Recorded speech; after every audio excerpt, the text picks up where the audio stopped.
AITA for lashing out after finding out what my boyfriend had done. I was 23 when this happened, and my boyfriend was a grown man of 38. I know. Big age gap, people talk, but love doesn't care about numbers, right? Anyway, we'd been together for about 3 years. We'd seen each other's best and worst, shared things we'd never even tell our families. We were partners in work too, both freelance video editors, except he also worked as a machinist for a horseshoeing company in our city. He's smart, street smart, and good with computers. One of the reasons I fell for him. That and his love for music. One day, one of his old friends, a guy, came over asking for help fixing his laptop. My boyfriend was glad to help. I mean, he knows computers inside and out. They sat in the living room reminiscing about the old days while they poked around that busted laptop. I wasn't eavesdropping, but then, you know that feeling in your gut? Like something's off? I felt it. They were talking low, and something in their tone made my skin crawl. Turns out the laptop needed a new part, so we had to wait a week. But in that week, his phone kept buzzing. I teased him, "Who keeps blowing up your phone?" He'd just shrug it off. "It's just my friend." But the weird part? I'd catch glimpses of the screen.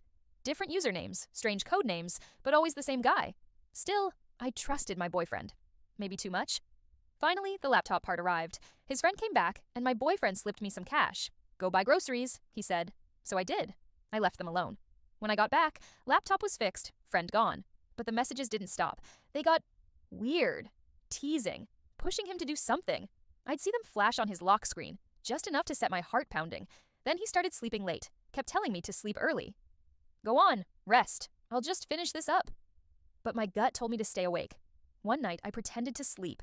He thought I was out cold. He left his phone right there next to me when he went to the bathroom. My hands were trembling when I picked it up. I knew I shouldn't, but I had to. And there it was. Transactions. Bank transfers. Not once, but multiple times. And the messages, God, the messages. They weren't about laptops. They were about drugs. His friend was selling him drugs, hiding them in an old iPhone box, telling him, "Wait for her to sleep," or "Wait for her to leave for church."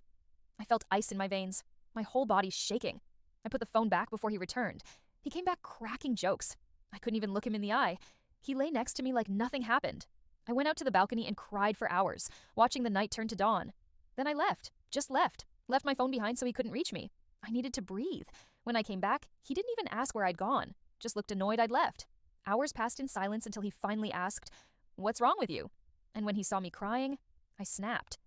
"Did you do something that should make me feel this way? Because you'd better say it yourself."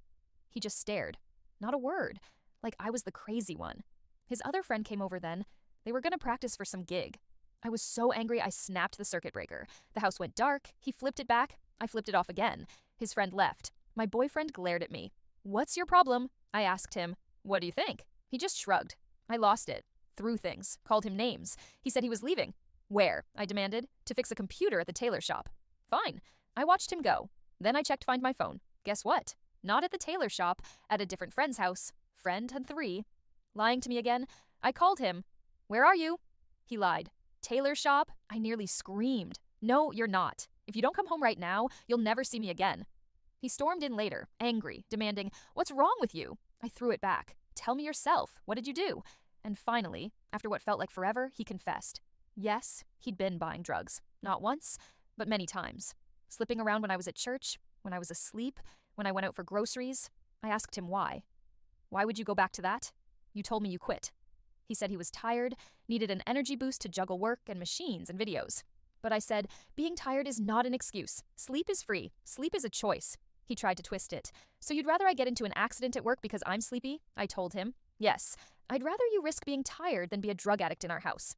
He apologized, said he'd stop, but I told him, "Your sorry means nothing right now. Prove it to me. Show me you mean it. I love you. That's why this hurts. But love doesn't fix everything. Not this time."